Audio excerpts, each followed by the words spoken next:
आवाज़ जा रही मेरी?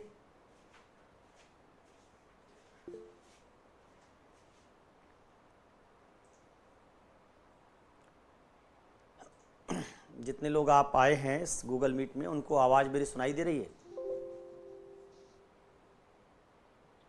यस सर, आवाज आ रही है। ठीक है,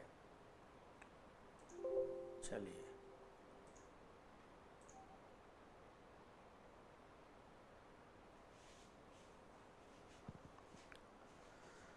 फिलॉसफी पर बात हम लोग कुछ करेंगे आज। और आप में से कितने लोगों ने पहले फिलॉसफी पढ़ा है? कुछ सुधांशु कुमार ने पढ़ा है, अंकित ने पढ़ा है, करुणशील ने भी पढ़ा है और विनय ने भी पढ़ा है। अच्छा, क्या पढ़ा है भाई? कहाँ से पढ़ा है इसके पहले फिलॉसफी? अंकित ने नहीं पढ़ा।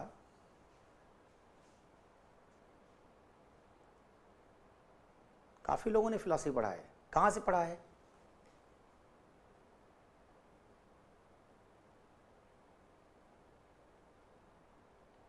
पतंजलि से पढ़ा है, पतंजलि से पढ़ा है। अच्छा, यूट्यूब से मेरी नहीं, वो 4 लेक्चर यूट्यूब से देखे, वो तो पढ़ाई नहीं हुई। पढ़ने का मतलब मेरा कि आपका एकेडमिक्स में या तो फिलॉसफी रहा हो, बीए किया हो आपने, एमए किया हो फिलॉसफी से, या फिर आपने कोई कोचिंग की हो, तो फिर मैं समझता हूँ, मतलब मैं जो सवाल पूछ रहा था उसका मतलब होगा कि आपने पढ़ा है। 2-1 लेक्चर आपने कहीं से देखे तो आप उसका कोई खास पढ़ाई लिखाई से महत्व नहीं है। अच्छा, कितने लोगों ने नहीं पढ़ा जितने लोग आए हैं? हाँ, मैं समझ गया। जिन लोगों ने पतंजलि लिखा इनका मतलब उनका एकेडमिक्स में नहीं है, बैकग्राउंड कॉमर्स है, नॉट इन एकेडमिक्स। अच्छा, Vinay Chaturvedi, but you're lost in last batch. अच्छा, आप लास्ट बैच के स्टूडेंट हैं, ठीक है।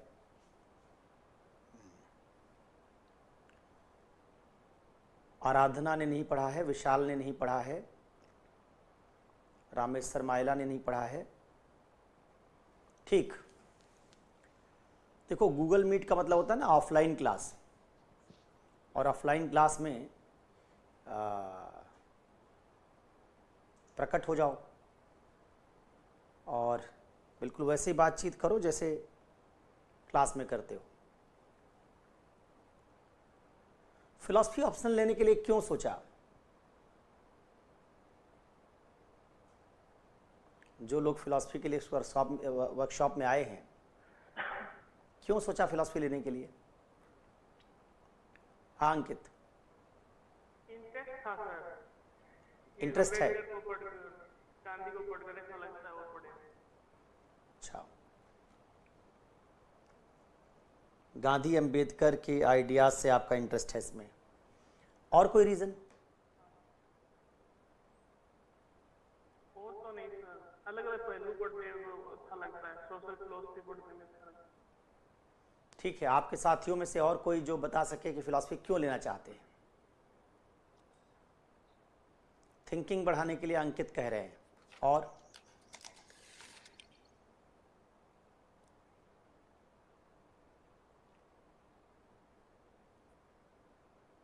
आपकी आवाज़ नहीं आ रही सुधांशु, आप शायद कुछ बोल रहे हैं लेकिन आवाज़ नहीं आ रही है।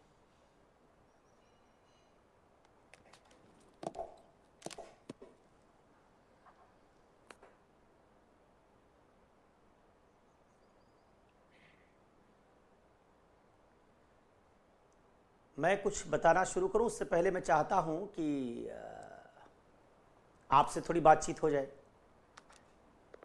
तो मैं जानना चाहता हूं कि आप फिलॉसफी क्यों पढ़ना चाहते हैं। रामेश्वर ने जवाब दिया शौक है। अंकित ने कहा कि गांधी अंबेडकर जैसे थिंकर्स में इंटरेस्ट है इसलिए। बाकी लोगों ने क्यों फिलॉसफी ऑप्शनल के बारे में सोचा? हिंदी साहित्य क्यों नहीं ले रहे हो? सर उसका सिलेबस इसके अपेक्षा बहुत बड़ा है। उसमें मैंने प्रीवियस ईयर क्वेश्चंस देखे थे 2-3 सब्जेक्ट के, उसमें मुझे यही जचा। सिलेबस छोटा है। अच्छा, सिलेबस छोटा और थोड़ा इंटरेस्टिंग भी है, लॉजिकल सा लगता है। लॉजिकल है। और कोई कारण भाई?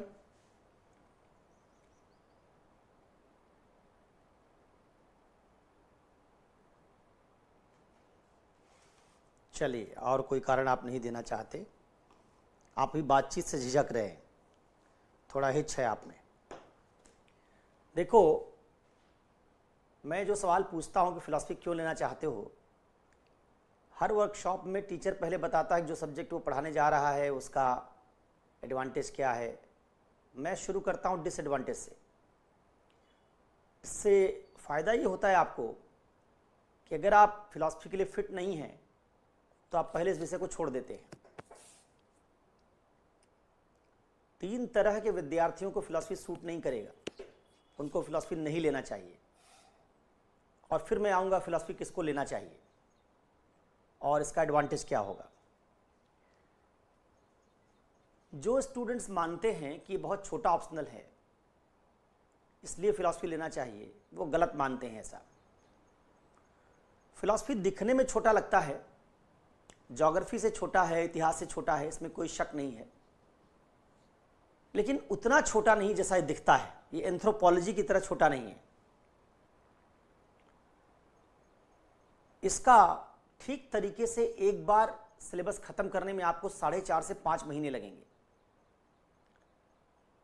तो अगर किसी ने ये सोचा हो कि ये 72 दिन में 80 दिन में तैयार होने वाला ऑप्शनल है, जैसा मैंने कुछ जगहों पर देखा, वो कहते हैं 72 दिन में 80 दिन में तैयार होने वाला ऑप्शनल है, वो सही नहीं है।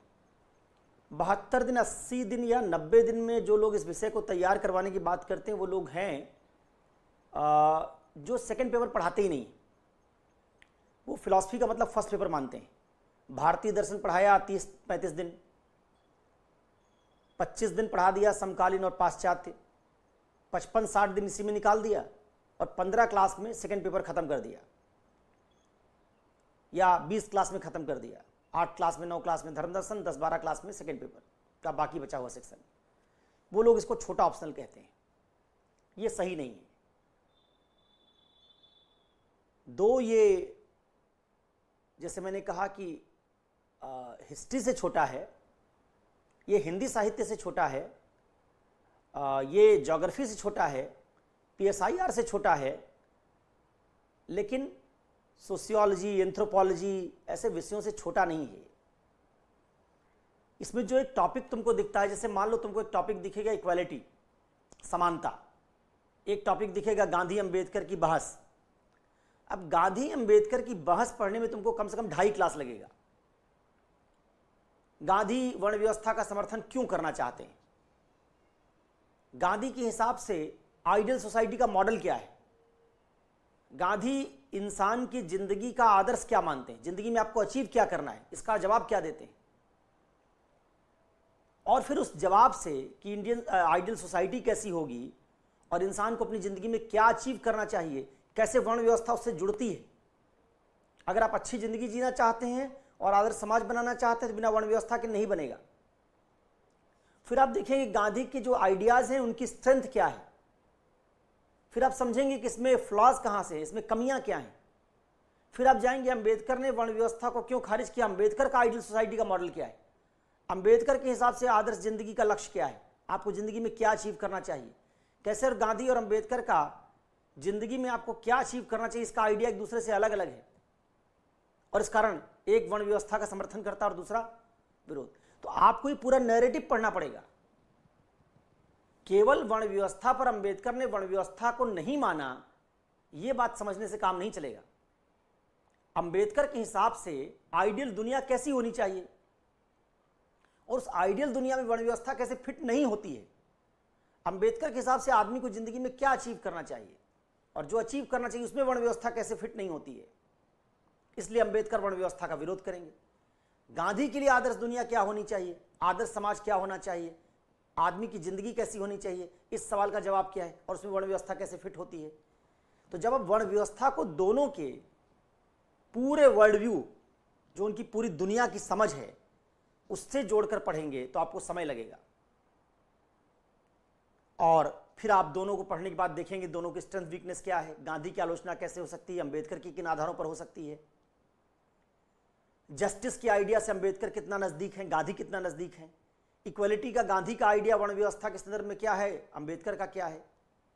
क्योंकि सवाल जो आपसे पूछे जाते हैं वो आइडियाज को कनेक्ट करके पूछे जाते हैं कि वर्ण व्यवस्था के साथ समानता बनेगी कि नहीं बनेगी। जैसे सवाल उन्होंने पूछ लिया कि एक जाति वाले समाज में अधिकार की संकल्पना का आइडिया वो लागू नहीं हो सकता। जब आपको वर्ण व्यवस्था पढ़ाऊंगा तो बताऊंगा कि वर्ण व्यवस्था कर्तव्य के सिद्धांत से जुड़ी हुई है, अधिकार से नहीं।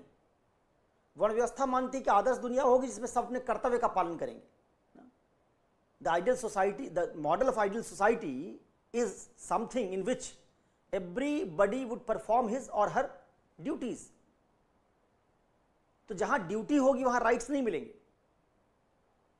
इसलिए जो आज का अधिकार की संकल्पना है, आज क्या मिलता है तुमको? Fundamental right. फंडामेंटल राइट और ड्यूटी का कॉन्सेप्ट अलग अलग है।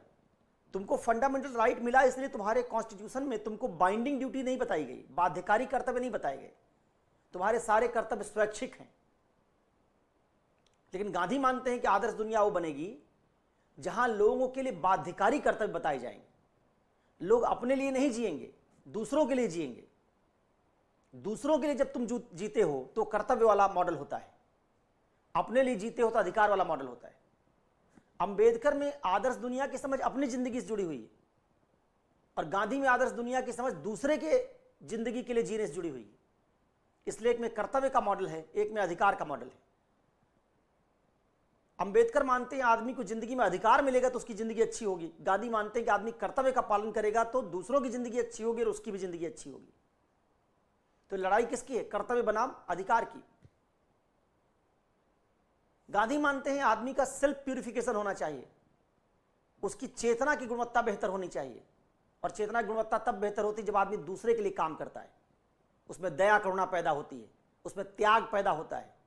अंबेडकर मानते हैं चेतना की गुणवत्ता तब अच्छी होती है जब उसमें गरिमा आती है, डिग्निटी आती है। डिग्निटी अधिकार से आती है। तो डिग्निटी पर बल देने के कारण अंबेडकर अधिकार की ओर जाएंगे और करुणा, समानुभूति, त्याग, इसकी अस्तेय, अपरिग्रह, इसकी बात करने के कारण गांधी कर्तव्य की ओर जाएंगे।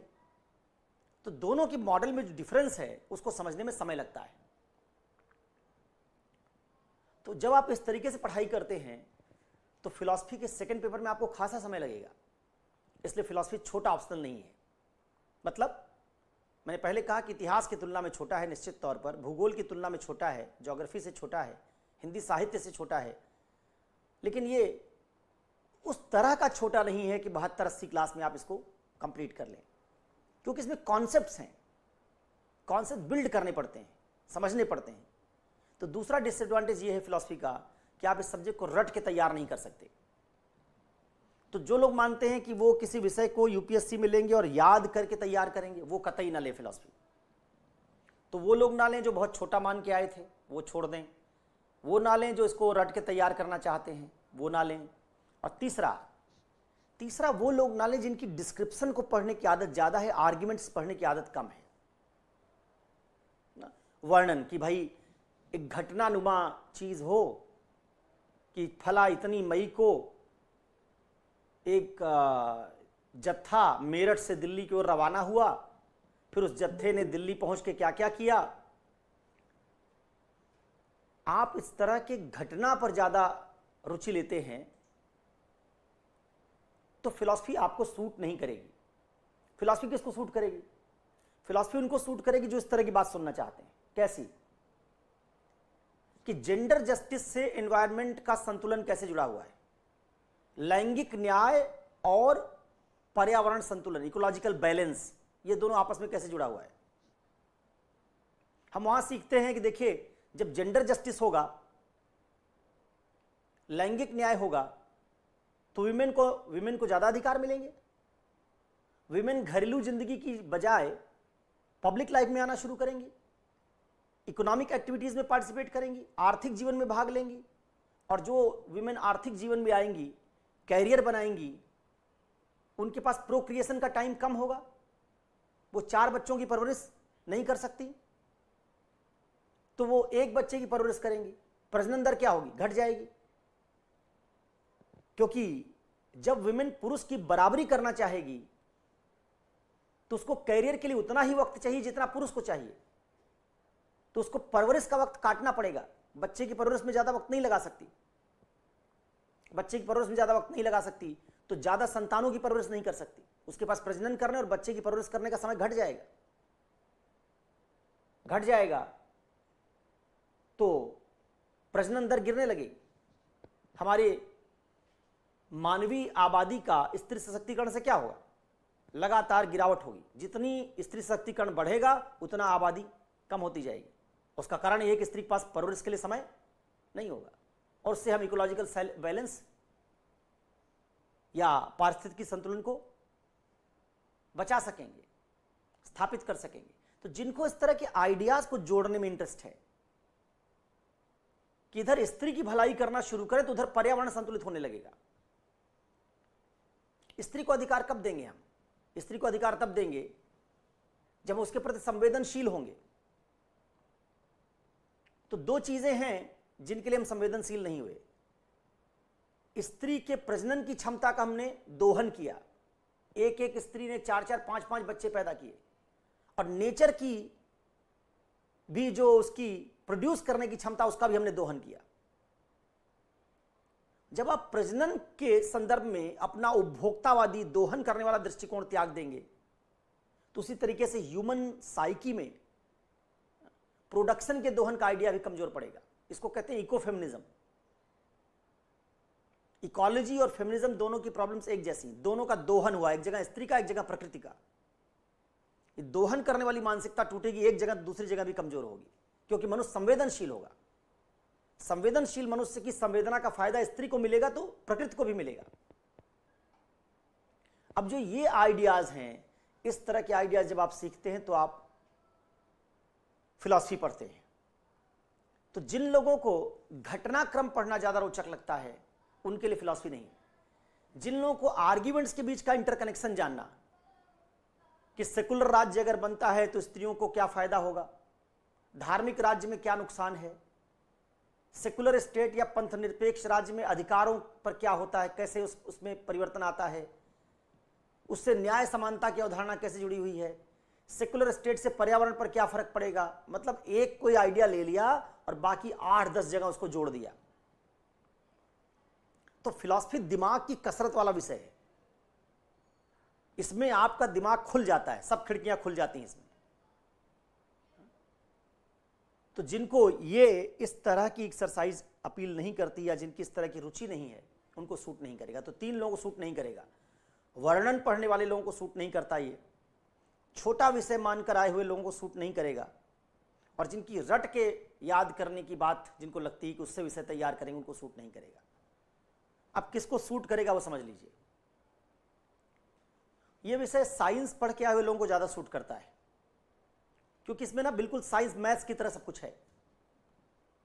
जैसे मैथ्स में आप tan थीटा से आगे बढ़ते हैं और प्रूव कर देते हैं, हेंस प्रूव्ड। वैसे फिलॉसफी में है, देकार्त नाम का आदमी ऊपर कुछ कहेगा, उससे निष्कर्ष निकाल के हम पहुंचा देंगे, हम कह देंगे हेंस प्रूव्ड। फिलॉसफी में हम क्या करते हैं, आधार वाक्य ढूंढते हैं, प्रीमाइसेस ढूंढते हैं, प्रीमाइसेस। जैसे एक आधार वाक्य, सभी मनुष्य मरणशील हैं, फिर हम कहते हैं राम मनुष्य है, तो निष्कर्ष निकलता है इसलिए राम मरणशील है। ठीक वैसे फिलॉसफी में हम कहते हैं कि अगर दुनिया कर्तव्यों के आधार पर बनेगी तो कर्तव्यों के आधार पर दुनिया में व्यक्ति दूसरों के लिए जिएगा, और जब दूसरों के लिए जिएगा तो उस दुनिया में त्याग ज्यादा होगा, बलिदान ज्यादा होगा। और त्याग बलिदान वाला जो ये आइडिया है, ये आधुनिक लोकतांत्रिक व्यवस्था के साथ संगत नहीं होगा, जिसमें व्यक्ति अधिकार के लिए जीता है। क्या करते हैं हम, आधार वाक्य से निष्कर्ष निकालते हैं। तो हम क्या कहेंगे, तब व्यक्तिवादी जो मॉडल है, व्यक्तिवादी इंडिविजुअलिस्टिक, जितने अधिकार तुमको फंडामेंटल राइट के तौर पर मिले हैं वैयक्तिक अधिकार कहलाते हैं, इंडिविजुअल राइट्स हैं वो।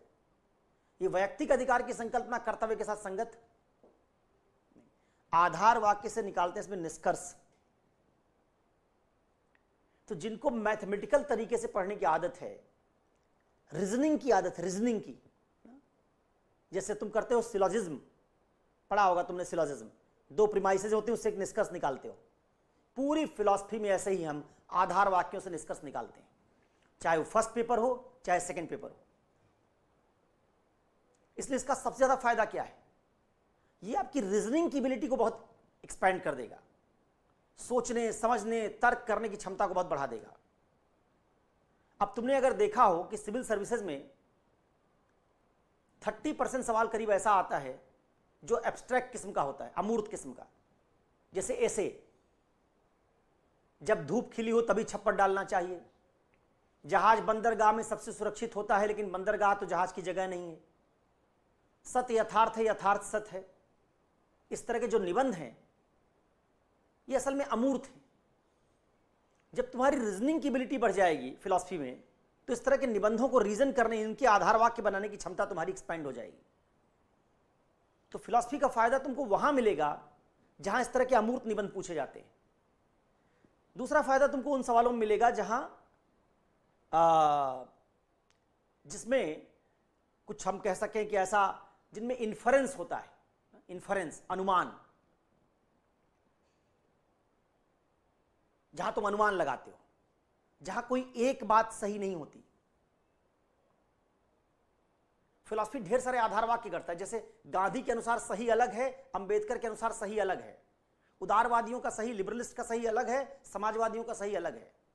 इसमें डायमेंशंस ढेर सारे क्रिएट होते हैं।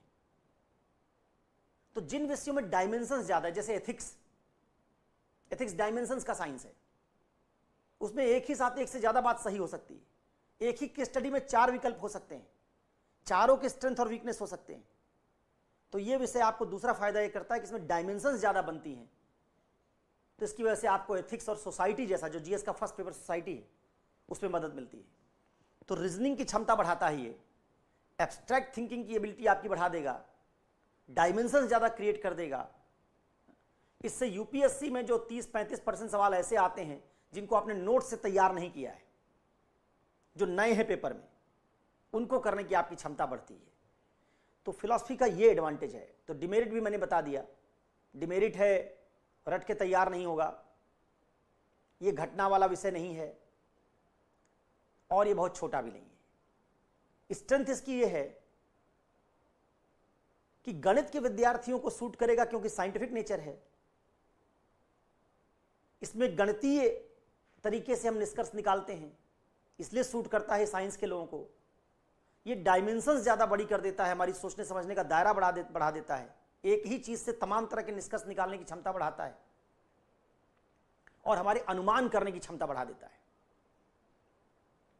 इससे अमूर्त किस्म के सवाल, अनसीन सवाल, जो हमने पहले नहीं देखे हैं, उन सवालों को करने की हमारी एबिलिटी बढ़ जाती है।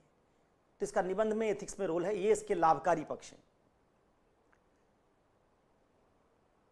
अब मैं मानता हूं कि इस सब्जेक्ट की सबसे ज्यादा जरूरत किसको है। देखिए, साइंस वालों को सूट ज्यादा करता है ये, लेकिन इसकी सबसे ज्यादा जरूरत साइंस के स्टूडेंट्स को नहीं है। इसकी सबसे ज्यादा जरूरत है उन विद्यार्थियों को जो बिहार से, यूपी से, मध्य प्रदेश से, राजस्थान से हिंदी मीडियम के विद्यार्थी हैं, जो यूनिवर्सिटी सिस्टम से आए हैं। ध्यान से मेरी बात समझना, हमारी यूनिवर्सिटीज डिग्री देती हैं, नॉलेज नहीं देती। ज्यादातर यूनिवर्सिटी, हिंदी हार्टलैंड की जितनी यूनिवर्सिटी हैं, वो आपको डिग्री देती हैं। आप यूनिवर्सिटी में बीए करके आए होंगे, एमए करके आए होंगे, तो कैसे किया होगा जो मैं बताऊंगा, आप देखेंगे वही फार्मूला होगा। आप ग्रेजुएशन के फर्स्ट ईयर में, सेकेंड ईयर में, थर्ड ईयर में कुछ सवाल गेस करते हैं, 15, 10, 20, और वो सवाल गेस करके आप उसको नोट्स बना के तैयार कर लेते हैं। एग्जाम में से उन्हीं में से 5 सवाल आ जाते हैं, और आप उन 5 सवालों को लिख देते हैं। आपने BA1 पास कर लिया, ऐसे BA2 कर लिया, ऐसे BA3 कर लिया, ऐसे MA previous year, MA final year, ऐसे कर लिया आपने। परिणाम क्या होता है, जब आप ऐसी डिग्री लेके आए होते हैं, तो डिग्री तो आपके पास MA की होती है, लेकिन इस पूरे यूनिवर्सिटी सिस्टम में कहीं ऐसे नए सवाल करने की क्षमता आपकी विकसित नहीं हुई। जो आपने याद किया वही एग्जाम में आपने लिखा। तो जो ह्यूमैनिटीज के बिहार, यूपी, मध्य प्रदेश, राजस्थान के बच्चे हैं, मानविकी पढ़ के आए हैं, इतिहास, भूगोल और साहित्य, समाजशास्त्र, पॉलिटिकल साइंस पढ़ के आए हैं, वो असल में पढ़ी हुई चीजों का उत्तर लिख कर आए हैं। यूपीएससी कैसा है, यूपीएससी में जितना तुम पढ़ के जाओगे उस नोट्स या किताब से पढ़ी हुई मुश्किल से 60 से 70% चीज तुमको किताब में पेपर में मिलेगी। 30% सवाल 35% बिल्कुल नए होंगे। लेकिन नए सवाल तो तुमने ना BA1 में किए हैं, ना BA2 में किए हैं, ना BA3 में किए, ना MMA1 में किए, ना MA2 में किए, ना ग्रेजुएशन में, ना मास्टर्स में। नए सवाल करने की तुम्हारी क्षमता नहीं है, क्योंकि तुम्हारी सोचने समझने की क्षमता का विकास नहीं हुआ, क्योंकि एग्जाम में उसकी जरूरत ही नहीं थी।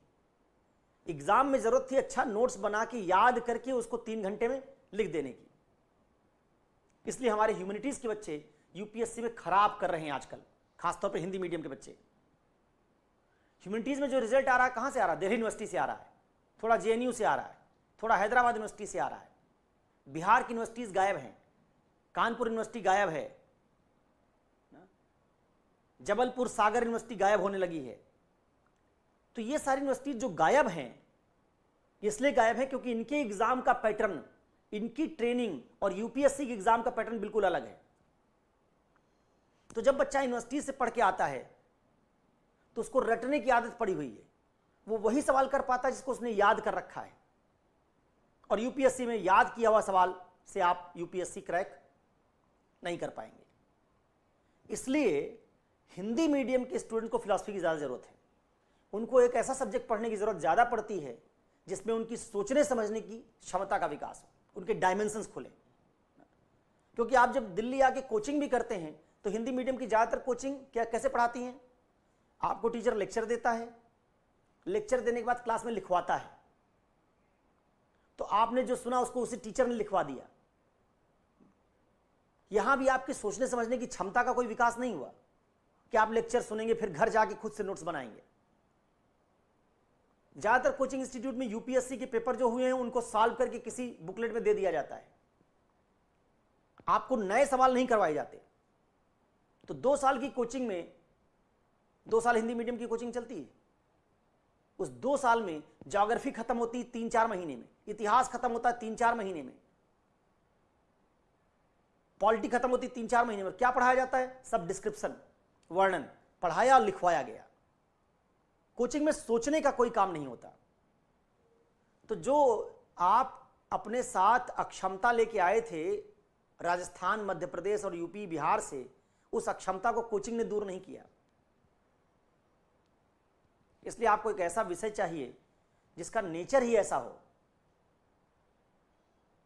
कि आपको सोचना सीखना पड़े, तर्क करना सीखना पड़े, निष्कर्ष निकालना सीखना पड़े, नई बातें करना आए आपको, अनुमान करना आए आपको, रीजनिंग करना आए आपको।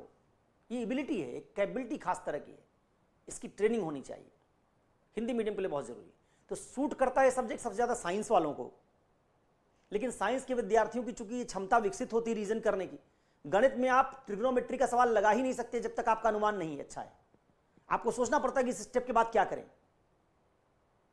तो पूरा गणित इन्फरेंस पर बेस्ड है, अनुमान पर। आपको स्टेप सोचने पड़ते हैं, फार्मूला सब पता होता है, लेकिन फार्मूला कौन कहां लगेगा आपको सोचना पड़ता है उसके बारे में। तो साइंस के विद्यार्थियों की सोचने समझने की क्षमता थोड़ी विकसित होती, तो उनको सब्जेक्ट ये तो सूट करता है बहुत फिलॉसफी। लेकिन अगर वो ना भी लें फिलॉसफी, वो पॉलिटिकल साइंस पढ़ें, सोशियोलॉजी पढ़ें, तो भी उनका काम चल जाएगा, क्योंकि उनकी क्षमता पहले से विकसित है। दूसरा, साइंस के विद्यार्थी कहां से आ रहे हैं? IIT से, NIT से, मैंने तुम्हारा MBBS करके।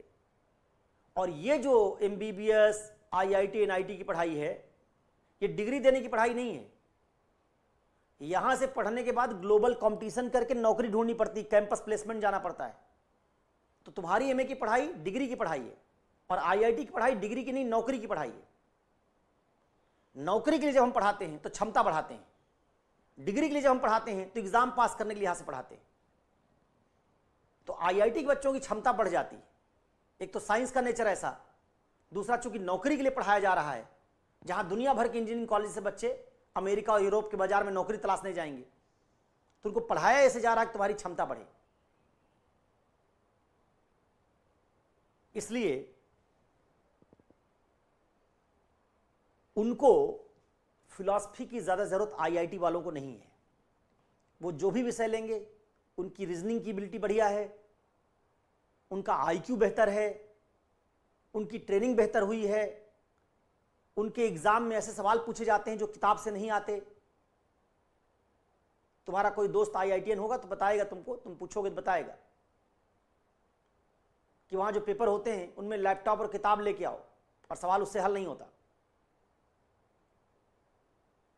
तो इसलिए साइंस के लिए विषय सूट करता है, लेकिन साइंस वाले ना भी लें तो काम चल जाएगा। लेकिन ह्यूमैनिटीज के विद्यार्थी की पढ़ाई तो इस तरह की नहीं हुई, इसलिए उसको सूट कम करता है, क्योंकि उसको पहली बार इस तरह के तर्क सुनने की आदत पड़ती है, लेकिन जरूरत उसके लिए सबसे ज्यादा है। अगर आप फिलॉसफी विषय लेते हैं तो ये जो काम होगा ये कोई दूसरा विषय नहीं कर सकता, क्योंकि साहित्य हो सकता है आपको 10 नंबर विषय में ऑप्शनल में ज्यादा दिलवा दे, लेकिन साहित्य आपको निबंध, अमूर्त निबंध खोलना नहीं सिखाएगा। साहित्य रीजनिंग नहीं सिखाता। सबसे ज्यादा रीजनिंग का कहीं स्कोप है तो फिलॉसफी में है। सबसे ज्यादा अमूर्त चीज समझने का स्कोप अगर है तो फिलॉसफी में है। अब तुम देख लो कि तुम्हारे एथिक्स के सवाल, तुम्हारे निबंध के सवाल, उनमें अमूर्त सवाल कितने होते हैं। अगर सवाल पूछा गया कि the narrow meaning of good life is root cause of all moral problems, narrow meaning of good life is root cause of all moral problems, सद्जीवन की संकीर्ण अवधारणा ही सारी नैतिक समस्याओं का कारण है। यह सवाल तुमने नोट से कभी नहीं देखा होगा। हाँ, जब आ जाएगा उसके बाद अगले साल कोचिंग वाले उसका नोट्स बना देंगे। कैसा सवाल है? अमूर्त किस्म का है। तो जहां अमूर्त सवाल है वहां ये फिलॉसफी का तुम्हारा जो पढ़ाई लिखाई वो काम करेगा। तो 2 बातें मैंने बता दी, किनको सूट करेगा, किनको सूट नहीं करेगा।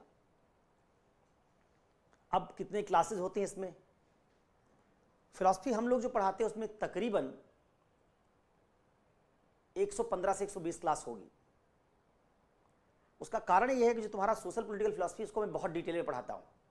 Gandhi, Ambedkar, corruption, sovereignty, democracy, लोकतंत्र, स्वतंत्रता, समानता, न्याय, समाजवाद, उदारवाद, इसलिए पढ़ाता हूं कि अगर तुमने इसको ठीक से पढ़ लिया तो सीसेट में तुम्हारा कॉम्प्रिहेंशन ठीक होने लगेगा, एथिक्स में तुम्हारे सवाल ज्यादा बेहतर बनने लगेंगे, निबंध बेहतर होने लगेगा, फिलॉसफी तो होगा ही। तो ये तुम्हारा ना पूरी दुनिया का आइडिया खोल देगा सोशल पॉलिटिकल फिलॉसफी।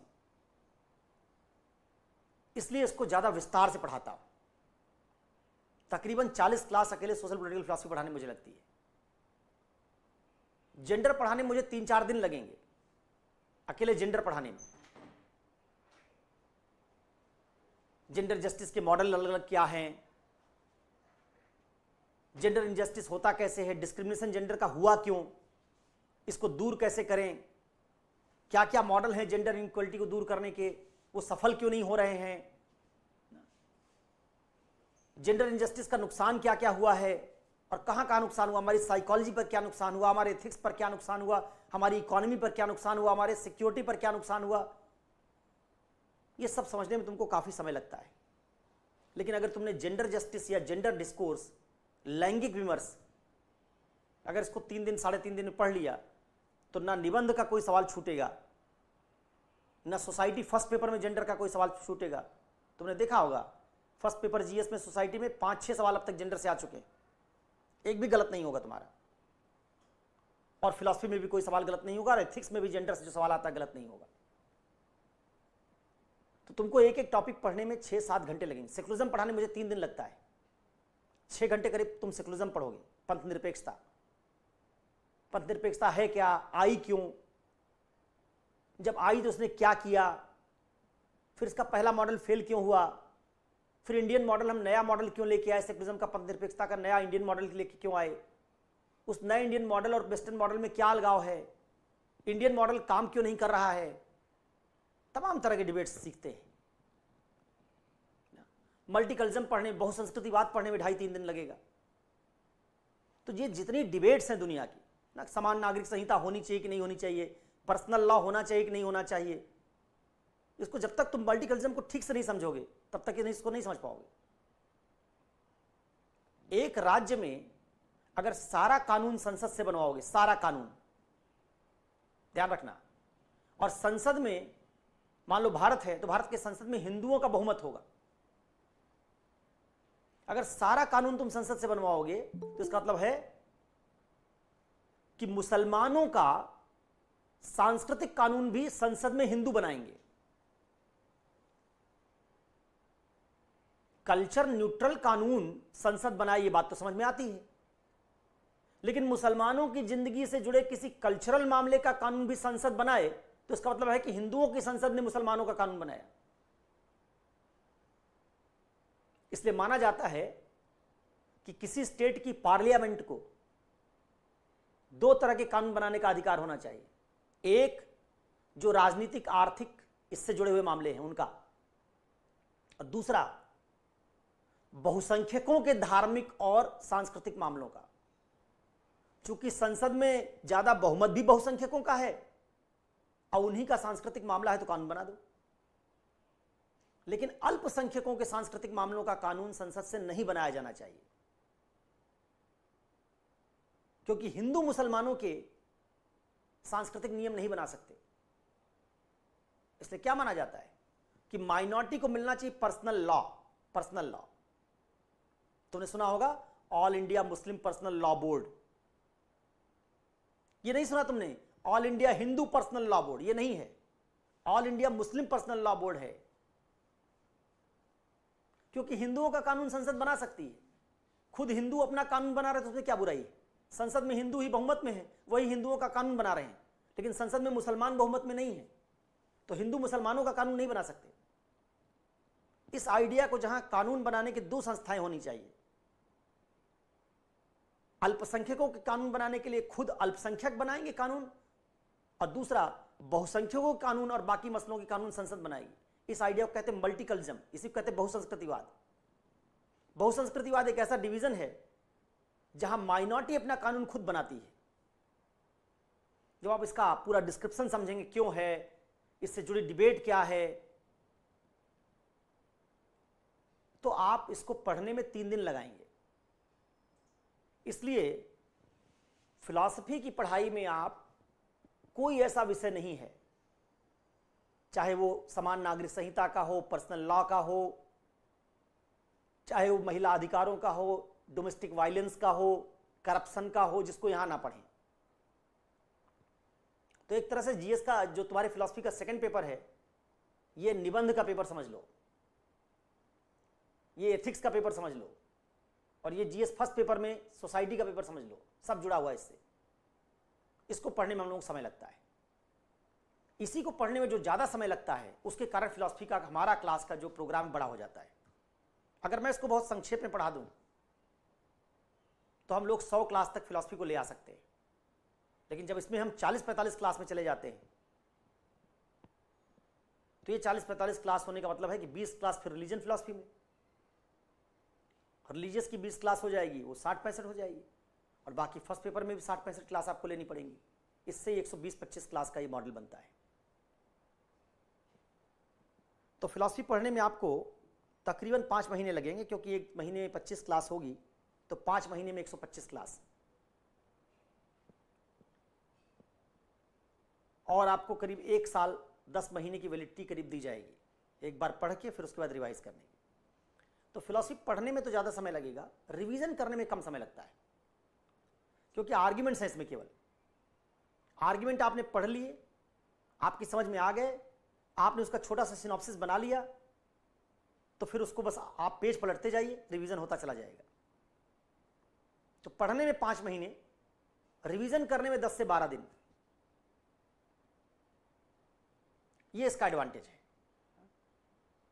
तो ये फिलॉसफी का मैंने एक एडवांटेज बताया आपको कि क्या हो सकता है।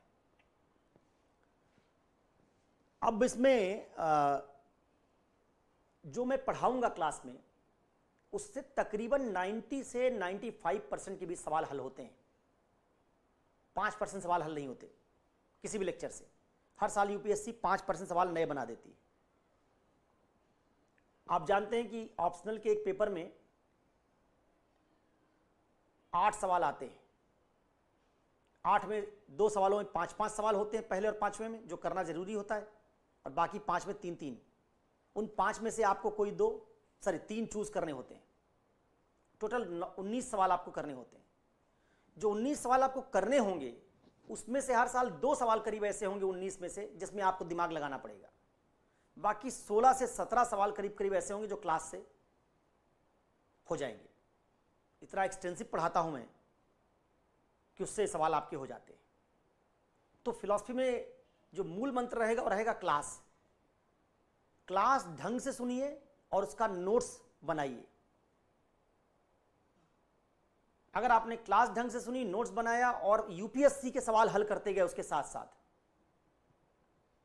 तो आप 95% क्वेश्चन करीब करीब क्लास से ही कर लेंगे। इतना हाई परसेंट सवाल का कर पाना और किसी तरीके से संभव नहीं होगा कहीं से। तो एडवांटेज रहेगा ये एक और जो मैंने बताया।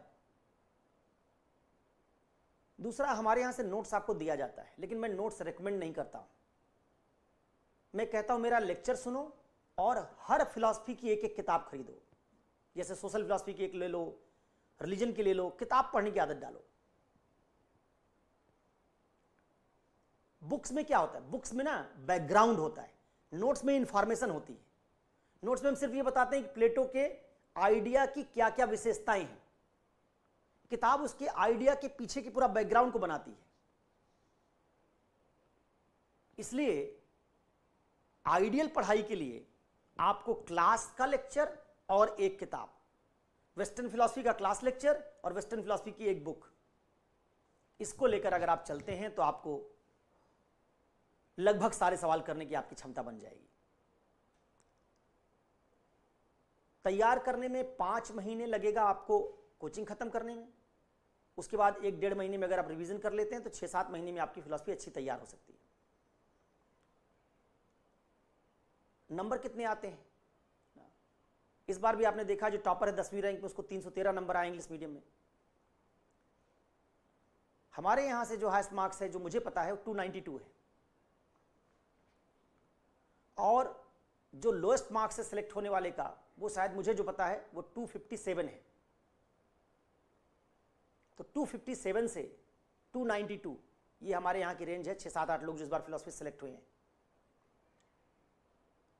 तो मुझे लगता है कि अच्छा, इस बार हिंदी साहित्य से भी अगर देखोगे जो लोग सेलेक्ट हुए, पिछली बार भी जिस यहाँ तक कि जिस बच्चे की 18वीं रैंक आई थी उसका भी उसी के आसपास मार्क्स था। इस बार भी जिसकी 95 रैंक आई, 85 रैंक आई, उसका 259 है। तो साहित्य में भी 259, 260 इसी के आसपास मार्क्स मिल रहे हैं। एंथ्रोपोलॉजी में, मैकेनिकल इंजीनियरिंग में, मैथ्स में लोग 300 की बाउंड्री बड़े आसानी से पार कर रहे हैं, मतलब उसको बार बार ब्रीच कर रहे हैं 300 के ऊपर।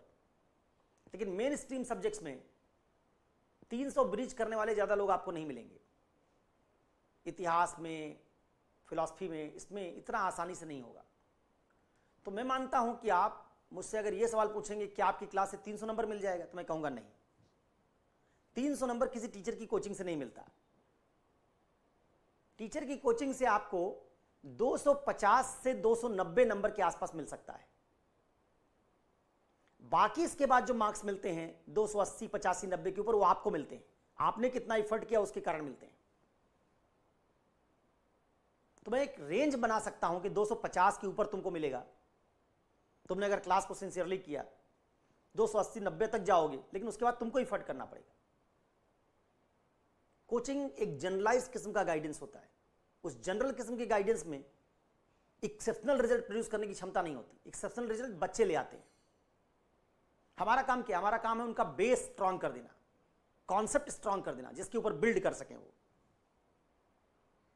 ठीक है, तो ये कुछ बात है जो मैं समझता हूं कि तुमको इस विषय को लेने से पहले जानना चाहिए।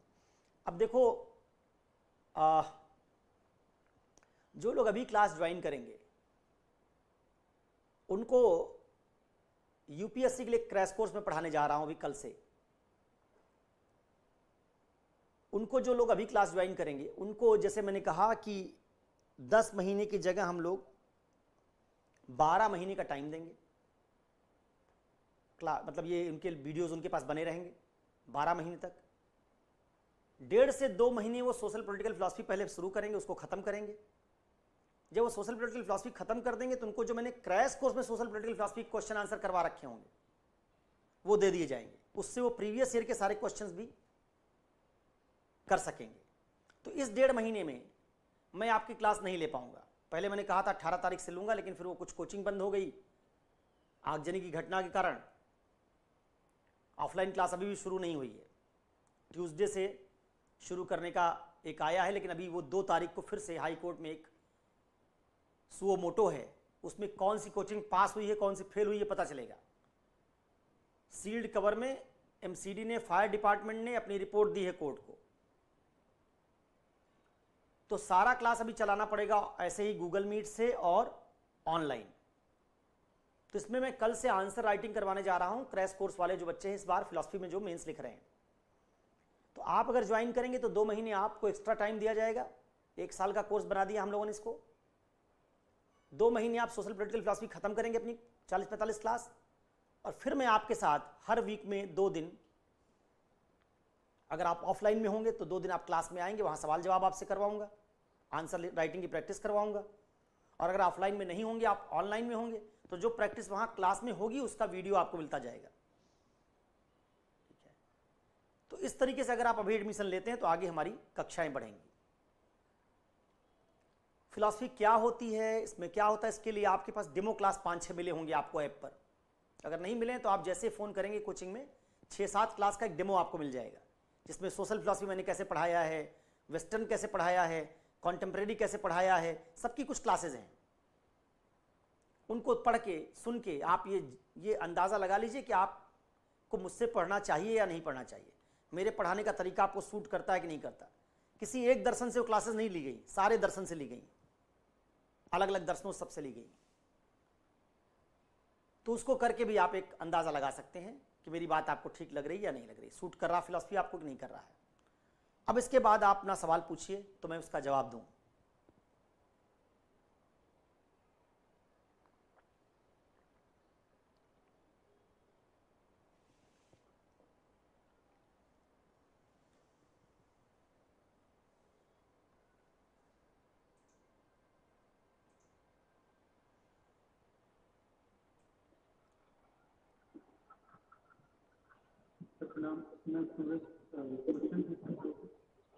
हाँ सूरज,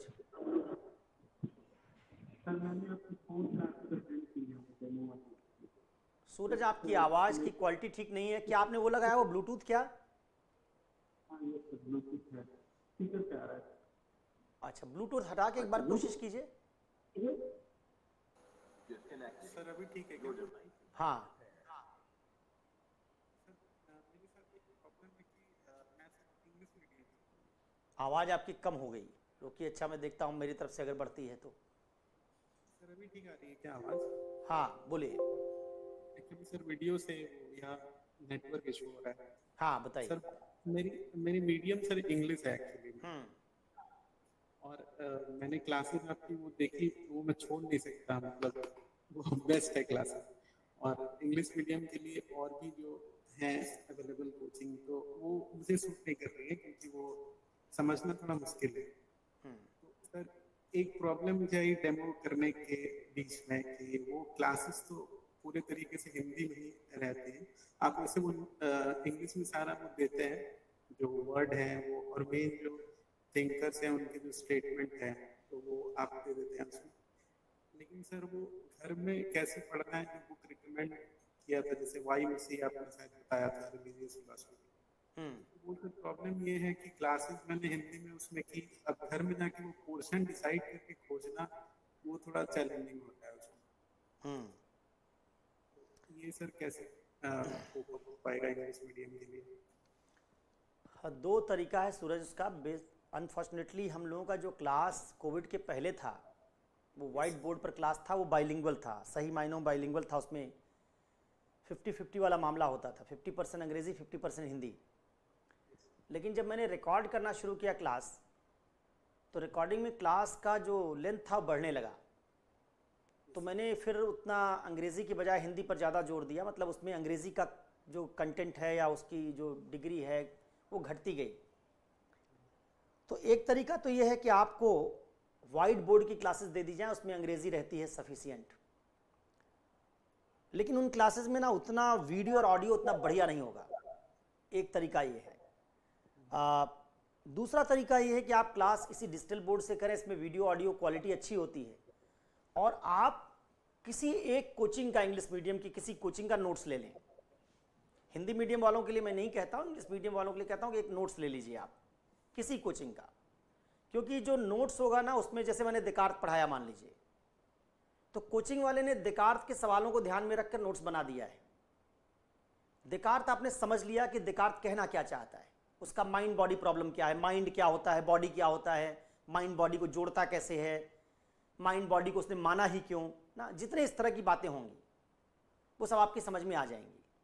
अब आप लैंग्वेज के लिए अगर वो किसी एक स्टैंडर्ड कोचिंग का, 2 कोचिंग हैं, सब लोग उसका नाम जानते हैं, एक तो मित्रा है, एक पतंजलि है, तो इन्होंने, चूंकि ये प्राइमरली इंग्लिश मीडियम की कोचिंग थी इसलिए इन्होंने नोट्स पे काम किया है इंग्लिश मीडियम के, तो उनका नोट्स सुपीरियर है और वो मार्केट में 600, 800, 1000 रुपये में मिल जाता है।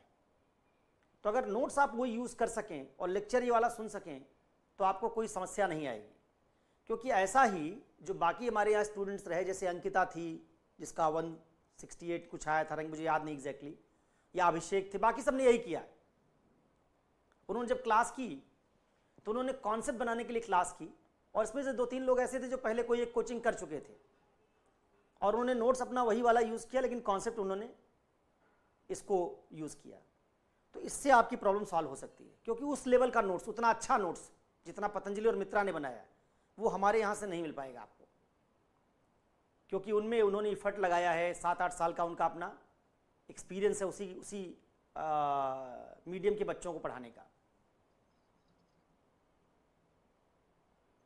सर इसमें जैसे जो बुक आप रेकमेंड करते हैं वो तो बेस्ट है, क्योंकि नोट से देखो मतलब ऐसे मित्रास की मैंने एक उनकी दोनों सेकंड वाली जैसे सोशियो की जो उनकी मटेरियल है वो पीडीएफ से मैंने देखी है उसको, लेकिन वो नोट सर जैसा बताते हैं कि वो मतलब बहुत कंसाइज होता है और उससे बहुत बेसिक पता नहीं चलता है। और मेरा सिर्फ फिलोसफी लेने का मेन रीजन भी यही था, एक्चुअली मैं कॉमर्स बैकग्राउंड से और मैंने ये इंटरमीडिएट करके छोड़ा था, तो मेरी कॉमर्स में पकड़ बहुत अच्छी है, लेकिन प्रॉब्लम इसमें मेरे साथ ये होती है कि वो जो थिंकिंग कैपेसिटी चाहिए, जो आंसर राइटिंग वो मांगते हैं, या किसी भी जीएस 1, 2, 3 में, या इवन किसी चीज को कैसे सोचना है, कोई भी टॉपिक है या मल्टीकल्चरलिज्म बता रहे हैं, तो वो सोच पाना से उस सब्जेक्ट से मेरे साथ हो नहीं पा रहा है। ऐसा लगता है कि एक कोई आपको बता दिया है मैथ्स जैसा 2+2 4 होगा, तो आप वही जानते हो, वो 2+2 डिराइव कैसे कर रहे हैं, 4 पे कैसे आ रहे हैं, वो एक्सप्लेनेशन अगर आप जानते हो तो और आप अच्छे से एक्सप्रेस कर सकते हैं किसी चीज़ को, वो नहीं। तो इसके लिए मैंने फिलोसफी से लिया।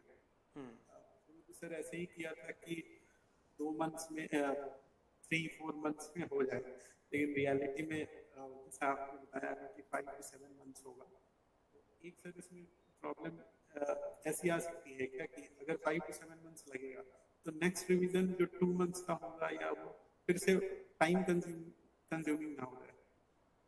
एक बार नहीं, देखिए, फ्री से पहले एक बार आपसे बात किया था इस पे, आपको तो वीडियो मिल जाएंगे, आप उसको करना चाहे 4 महीने में ख़त्म कर लें।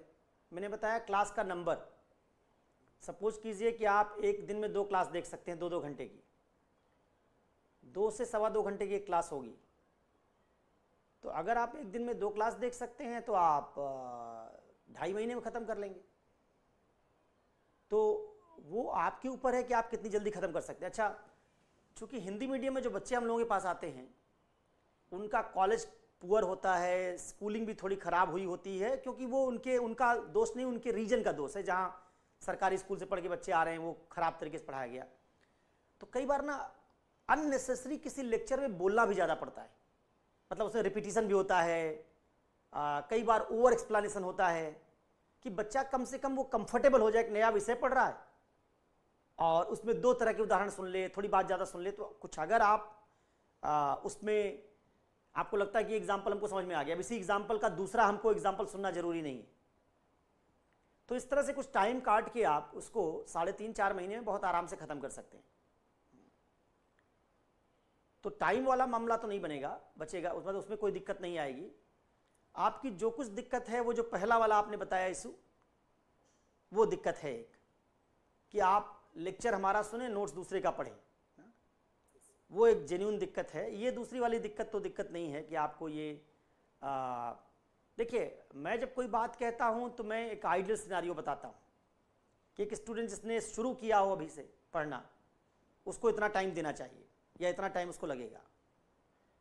अब ऐसे भी लोग हैं, जैसे मैंने नाम लिया अंकिता का, उसका इंटरव्यू पड़ा होगा, थोड़ा हम लोग प्रचार प्रचार नहीं कर पाते हैं इसलिए दिक्कत होती है हम लोगों को। उसने ज्योग्राफी अपना छोड़ा था और 2 अटेम्प्ट ज्योग्राफी से दे चुकी थी वो, पिछले साल की बात है ये। ज्योग्राफी छोड़ा और मेरा एक स्टूडेंट अभिषेक है, वो आंध्र प्रदेश में आंध्र काडर का IAS है, उसने उसको रिकमेंड किया अंकिता को। तो जब मेरे पास अंकिता आई, उसने कहा सर इसी बार का मेंस मुझे लिखना है, तो मैंने मना कर दिया, मैंने कहा मत पढ़ो, इतनी जल्दी तैयार नहीं हो पाएगा। लेकिन चूंकि अभिषेक ने उसको कह रखा था, तो अभिषेक के फेथ पर ज्योग्राफी पढ़ी चुकी थी और उसको लगा कि अब इतनी जल्दी तो कुछ और हो नहीं सकता, तो उसने फिलॉसफी ले लिया। और वही सितंबर एंड में कभी एग्जाम रहा होगा, एग्जैक्टली डेट मुझे याद नहीं है, पिछला सिलेक्शन, इसका मतलब उससे पहले वाला एग्जाम। तो उसने जून जुलाई अगस्त में 3 महीने में फिलॉसफी प्रिपेयर किया और एग्जाम दे दिया और सिलेक्ट हो गई, और उसको कोई दिक्कत भी नहीं आई खास। और मार्क्स मुझे लगता है 259 थे पिछली बार 259 मार्क्स अच्छे मार्क्स थे, क्योंकि जो टॉपर्स थे उनका भी 290 के आसपास ही था। तो लोग ऐसे भी हैं जिन्होंने तैयार किया है, लेकिन वो कोई स्टैंडर्ड फॉर्मेट नहीं तैयारी का, वो सब एक्सेप्शंस हैं। तो जब हम लोग वर्कशॉप में बात करते हैं तो हम ऐसे एक्सेप्शंस को कोट नहीं करते कि भाई किसी ने 3 महीने में तैयार कर लिया, 2.5 महीने में कर लिया। हम तो एक सामान्य विद्यार्थी के लिए जो पहली बार आया हो, न्यू कमर हो, वो तैयारी करे तो कैसे करे, उसका एक जवाब दिया है।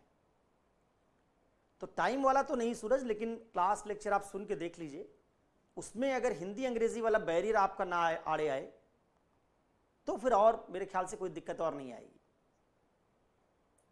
ऐसी पॉसिबिलिटी है कि मैं कुछ दिन 1-2 लेक्चर्स ऐसे करके वो किसी टॉपिक को कंप्लीट करके वो लिख के देखना चाहता हूँ कि जैसे कोई एक टॉपिक आपने कंप्लीट किया और वो मैंने इंग्लिश वाली बुक से करके फिर एक लिखा, तो ज़्यादा इसमें टाइम कंज्यूम नहीं होगा, बस 1 या 2 लेक्चर ऐसा एक्सेस मिल जाए मुझे तो आइडिया मिल जाएगा। बस कि मैं जो समझ रहा हूँ हिंदी में समझते जा रहा हूँ, लेकिन जो वर्ड खोजते हैं किसी भी टॉपिक में हो पा रहा है। ठीक है, तो आप ना जेंडर मल्टीकल्चरम कोई टॉपिक चूज कर लिए सेकंड पेपर में, आप उसको 2-3 दिन में आप एक्टिवेट करवा दिया जाएगा, 2-3 दिन में देख लीजिए और एक कोई टॉपिक देख लीजिए, फिर डिसाइड कर लीजिए।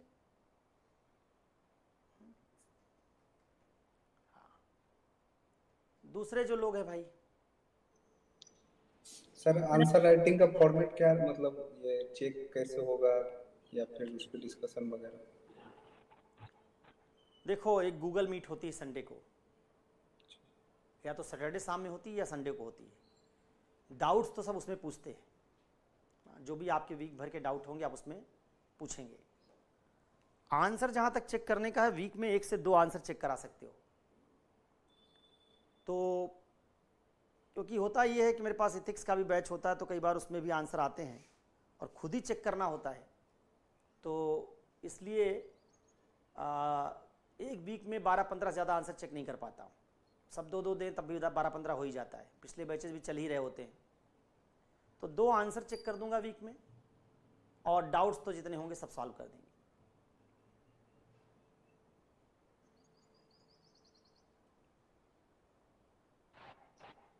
अगर मेंस लिख रहे होगे तो फिर ज़्यादा आंसर चेक करवा लोगे, मतलब अगर हमारा मेंस होगा तो फिर तो प्रायोरिटी तुमको मिलेगी, लेकिन अदरवाइज 2 आंसर चेक करवा सकते हैं।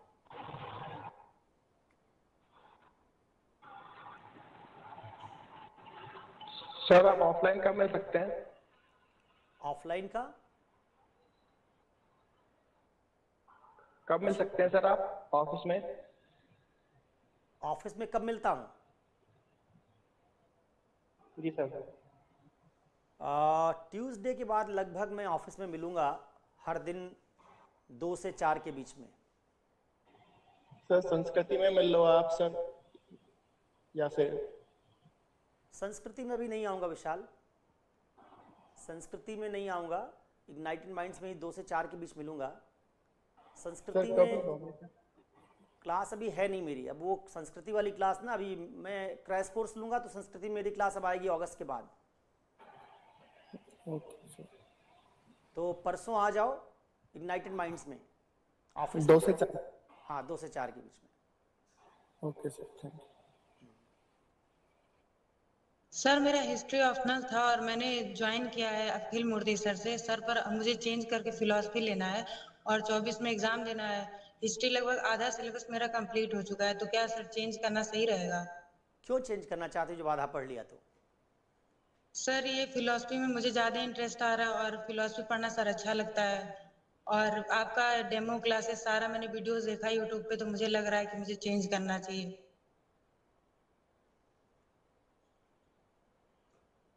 हिस्ट्री में तुम्हारा मन नहीं लग रहा है या हिस्ट्री में क्वेश्चंस नहीं हो रहे हैं यूपीएससी के? सर क्वेश्चन भी नहीं हो रहे हैं और मन भी नहीं लग रहा है। हिस्ट्री मतलब एक बर्डन सा हो गया है। और फिलॉसफी आपका वीडियोस वगैरह देखा मैंने यूट्यूब पे, और धर्म दर्शन की मैंने बुक वगैरह मतलब लाई हूँ, पढ़ना स्टार्ट करने वाली हूँ, तो इससे लग रहा है कि मुझे फिलॉसफी पढ़ना चाहिए। तुम्हारा कोई एक फिलॉसफी का मैं क्लास एक्टिवेट करवा देता हूँ, कम से कम 5-7 क्लास और देख लो, ठीक है? ठीक है सर। फिर डिसीजन लो। कोई एक ठीक है। सेगमेंट तुम्हारा एक्टिवेट करवा दो, जैसे धर्म दर्शन एक्टिवेट करवा दे रहा हूँ।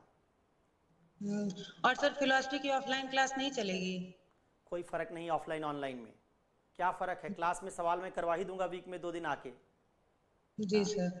और तुमको प्रीवियस ईयर के क्वेश्चंस जो होंगे वो भी डिस्कशन मिलेगा ही। और संडे को गूगल मीट में तुम सवाल अपने पूछ ही सकोगी, जी सर। तो वो ज़्यादा फर्क नहीं है। लेक्चर्स की जो गुणवत्ता होगी उसको तुम जैसे धर्म दर्शन देखोगी तुमको पता चल जाएगा ना, तो उसी गुणवत्ता के लेक्चर्स होंगे। फिलॉसफी में केवल सोशल पॉलिटिकल फिलॉसफी को छोड़ के कुछ बदलता नहीं है। जी सर। सोशल पॉलिटिकल फिलॉसफी में डिबेट्स हैं, उसमें नई नई बात जुड़ती है, बाकी किसी में कुछ बदलता नहीं है। तो इसलिए इसमें आर्ग्यूमेंट्स हैं ढेर सारे। एक बार तुम एक पार्ट एक्टिवेट करवा के पहले देख लो, जब तुमको 7-8 क्लास देखने के बाद भी लगे कि हाँ अभी भी ठीक लग रहा है, तब चेंज करना। ठीक है सर। प्रणाम सर। नमस्ते। सर मेरा भी हिंदी साहित्य था, मैंने अभी तक कोचिंग नहीं की थी हिंदी साहित्य की। विकास सर से करनी थी बट वो सर मिलते नहीं है, उसमें भी ऑनलाइन ही कर पाएंगे ना, बाद में भी नहीं मिलेंगे। सर मैंने अभी तक 2-2.5 साल से हिंदी साहित्य पढ़ा है खुद से ही, और मेरे को ना टीचर है ना गाइडेंस है, तो सर समझ नहीं आ रहा। अगर हिंदी साहित्य ठीक लग रहा है तो चेंज मत करो, अगर पढ़ लिया है तो चेंज मत करो, अनटिल अनलेस उसके सवाल तुमसे नहीं हो पा रहे तब। पढ़ लेने के बाद सवाल ना हो रहे हैं तो फिर चेंज करो, पढ़ लेने के बाद सवाल हो रहे हैं तो फिर मत चेंज करो, उसमें थोड़ी मेहनत और करो। सर मेरे पास कोई गाइडेंस नहीं है सर, ना कोई टीचर है। अरे यार आज ना 800 लोगों में 900 लोगों में 100-150 लोग ऐसे होते हैं जो बिना कोचिंग के आईएएस बन रहे हैं, सेलेक्ट हो रहे हैं। आईएएस तो नहीं बन रहे, सेलेक्ट हो रहे हैं कम से कम। कोचिंग एक सिर्फ मिथ है, ये दिमाग में भर गया है कि बिना कोचिंग के ये लोग सेलेक्ट नहीं होते, ऐसा नहीं है। तो तुम्हारे पास जब लेक्चर सुन के आ गए तो तुमने देख ही लिया, फिर क्या ले लिया सारा कुछ कर लिया, तो फिर तुमने सब उनका सार निकाल ही लिया है। मतलब कोचिंग के लिए कोचिंग मत करो, अगर तुमको हिंदी साहित्य से सवाल नहीं हो रहे हैं तब तुम सोचो। लेकिन अगर पर उसमें रटना पड़ रहा है सर, वो भूल जाते हैं बार बार। चलो 2 दिन बाद आके मिलो, देखता हूँ क्या कर सकता हूँ, बात करेंगे। परसों मिलो। ओके।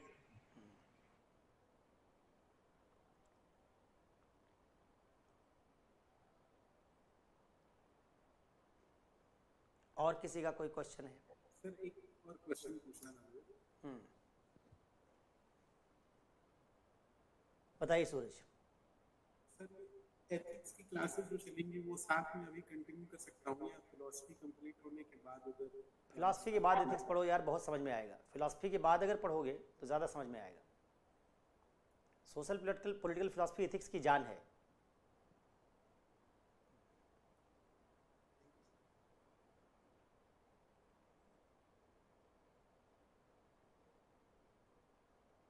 और किसी का कोई क्वेश्चन?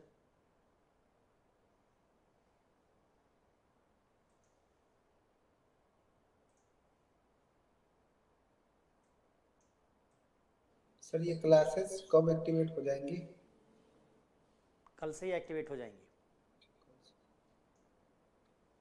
जिन लोगों को क्लास में कुछ और डेमो चाहिए, कुछ और लेक्चर देखना चाहते हैं, वो 87440 वाले नंबर पर 87440 82373 इस नंबर पर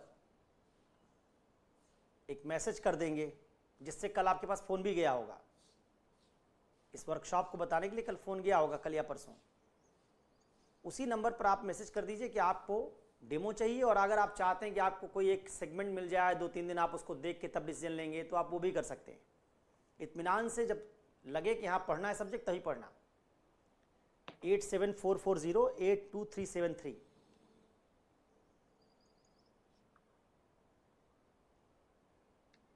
तो शायद ही कोई ऐसी फैकल्टीज हैं और जो इतने अच्छे से या इतना डेमो दे के स्टूडेंट के लिए वो करते हैं। उसके लिए सर मतलब सही मायने में थैंक यू सर, जो वो आप इनिशिएट आपने किया है मतलब। नहीं देखिए सूरज, ऐसा है, देखिए वो बात नहीं, बात ये है कि जैसे अभी आराधना एक थी, वो जो गई अभी वो हिंदी में हिस्ट्री पढ़ रही हैं।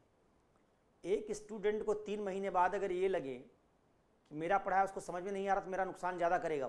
वो कहेगा कि अमित सर से पढ़ा और फ़ायदा नहीं हुआ, तो वो मुझसे ना पढ़े तो कम से कम ये तो रहेगा कि अच्छा पढ़ाते होंगे। पढ़ लिया और उसके बाद उसको लगा कि खराब पढ़ाते हैं, समझ में नहीं आया, तो ज़्यादा दुष्प्रचार करेगा ना। तो ये तो हमारे भले में है कि हम आपको कह दें भैया पहले देख समझ लो, उसके बाद फिर लो, तो उससे दुष्प्रचार तो नहीं होगा।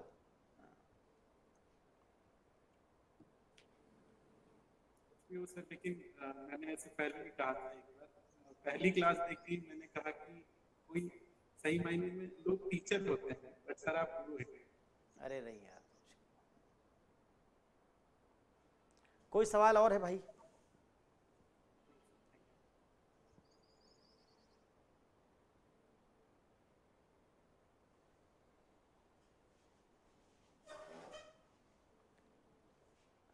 किसी का अगर कोई क्वेश्चन और है तो बताइए।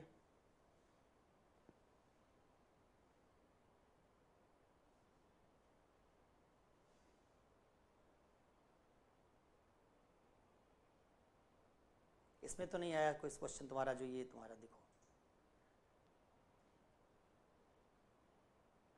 अंकित, कोई दूसरा टॉपिक चालू करें अंबेडकर गांधी पर। तो आप जब वीडियो देखेंगे तो उसमें अंबेडकर गांधी से पॉलिटिकल फिलॉसफी शुरू नहीं होगी अंकित,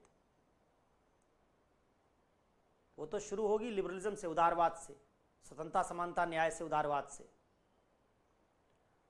इंटरव्यू में कितनी मदद मिल सकती है? देखो ये तो थोड़ा आंसर मेरा बायस्ड होगा, क्योंकि मेरा ऑप्शनल यही है, तो मैं कैसे कहूँगा कि इससे मदद नहीं मिलेगी। लेकिन तुम एक बार जब कोई टॉपिक पढ़ लो तो उससे खुद देखना कि तुम्हारी ओपिनियन बनाने की क्षमता बढ़ रही है कि नहीं बढ़ रही है।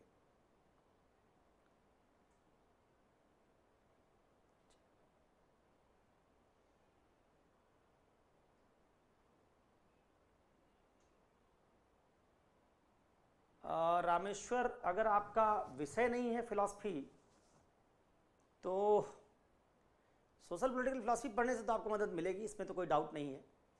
वो तो अपने आप में यूनिक पोर्शन है। बाकी आपको पढ़नी चाहिए कि नहीं पढ़नी चाहिए, इस पर मैं बहुत कॉन्क्रीट आंसर नहीं दे पाऊंगा, मतलब ये सब्जेक्टिव बात हो सकती है। लेकिन सोशल पॉलिटिकल फिलॉसफी पढ़ने में तो मदद मिलेगी, इसमें कोई डाउट नहीं।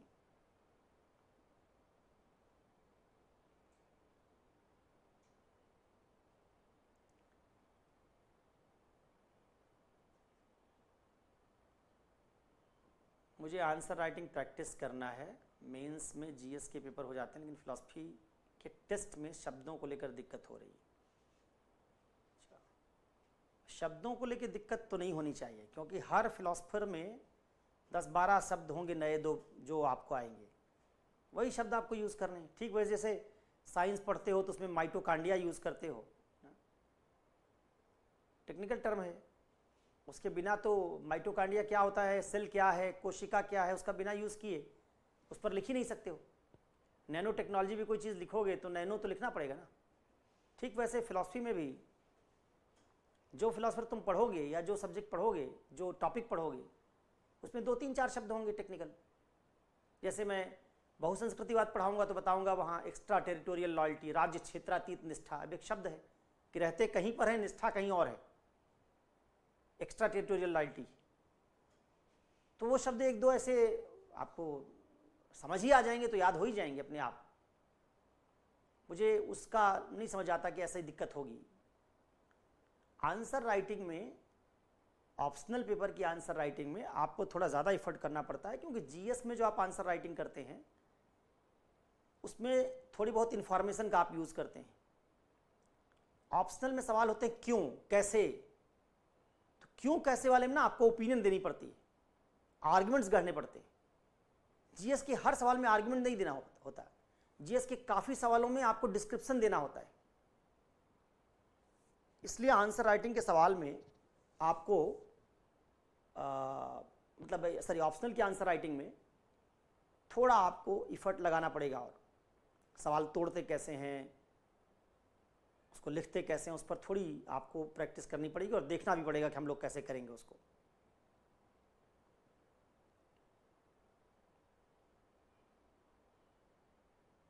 अच्छा, इस साल मेंस देना है। अगर इस साल मेंस देना है तुमको, तो तुम कल से क्रैश कोर्स वाला क्लास, अभी इसके तुम्हारे क्लास के ख़त्म होते ही क्रैश कोर्स के कुछ बच्चे जुड़ेंगे, उसमें जुड़ जाओ और उसमें हम लोग कुछ चर्चा करते हैं।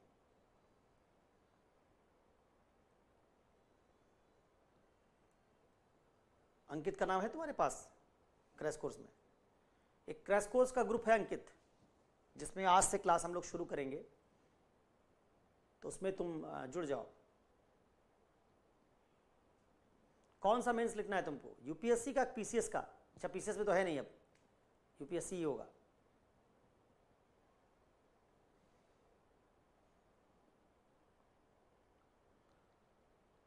और कोई क्वेश्चन?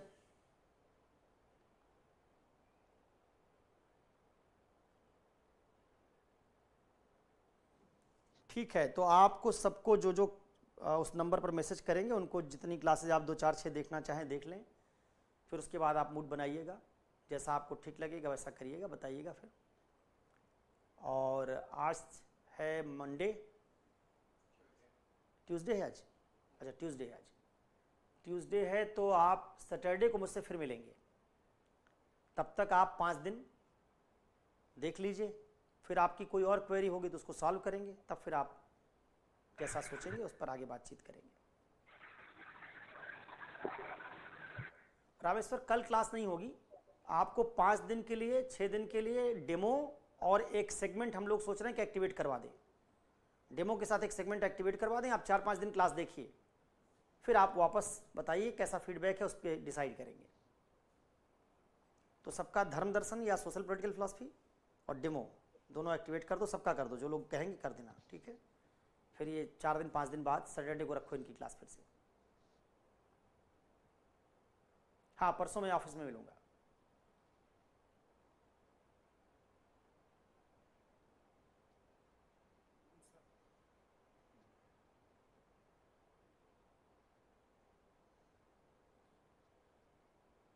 करुणाशील, एक बार आप ये वीडियोस देखिए जो ये एक्टिवेट किए जाएंगे क्लास वाले, उनको देख के फिर बताइए आपको कि कैसा लगता है। फिर इस पर हम लोग, आपको उसके बावजूद इंटरेस्ट बना रहता है अगर वीडियो देखने के बाद भी, मतलब फिलॉसफी में जो यूट्यूब पर वीडियो होते हैं, कई बार हो सकता है वो किसी रोचक बात पर हो, थोड़ा कोर फिलॉसफी पढ़ के देखिए, अगर उसमें इंटरेस्ट बना रहेगा तो फिर उसको ज़रूर आपको लेने की बात कहेंगे।